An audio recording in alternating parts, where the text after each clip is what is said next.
Sir আমি একটা কবিতা লিখেছি, কবিতাটা পড়ে শোনাবো? ভালো কবিতা হলে শোনা। গাড়ি কেনার টাকা নাই তাই কিনেছি হুন্ডা। বাবা বাবা। গাড়ি কেনার টাকা নাই তাই কিনেছি হুন্ডা, আপনার মেয়েকে না পেলে হয়ে যাব গুন্ডা। এই যে ভাই, আমাকে কিছু টাকা দেন। মাফ করেন, আমার কাছে টাকা নেই। তাহলে কিছু খাইতে দেন। এই সব কিছুই নেই আমার কাছে।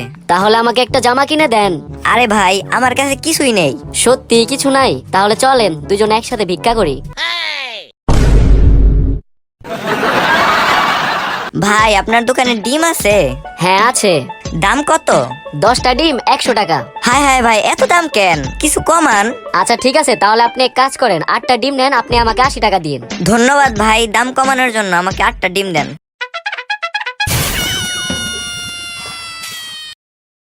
সবাই শোনো, আমি ইংরেজিতে বাক্য বলবো, ওগুলো তোমরা খাতায় লিখবা। আচ্ছা স্যার।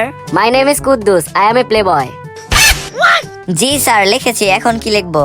এখন ওই লাইনের শেষে ফুল স্টপ দে। স্যার ফুল স্টপের বানানটা একটু বলেন।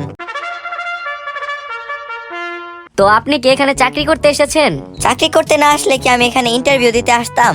আচ্ছা যাই হোক, আপনার বাবার নাম কি? কমলা খান। না ধন্যবাদ, আজকে না, অন্য একদিন খাবো। আচ্ছা বল্টু, বলতো আমাদের ডান হাতের দাম যদি 100 টাকা হয়, তাহলে বাম হাতের দাম কত? স্যার 50 টাকা। কিভাবে? সেকেন্ড হ্যান্ড তাই। হাসি স্বাস্থ্যের জন্য ভালো। রাখেন আপনার কথা, ওই হাসিকে বিয়ে করে আজকে আমার স্বাস্থ্যের এই অবস্থা। বল্টু, তুই 3 মাস যাবত স্কুলে আসোস না, কোথায় ছিলি? স্যার আমার গার্লফ্রেন্ড আমাকে বলেছিল ওর নাকি চুরি অনেক পছন্দ। হ্যাঁ, তো কি হয়েছে?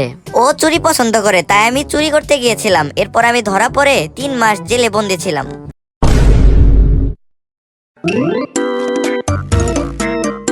বল্টু, আমি তোর মতো কিভাবে চিকন হব? স্যার বেশি বেশি করে ব্যায়াম করবেন, সকালে উঠে দৌড়াবেন, খাবার খাবেন না। আরে না, এগুলো তো অনেক কষ্টের। তুই আমাকে বল, আমি কি খেলে চিকন হব?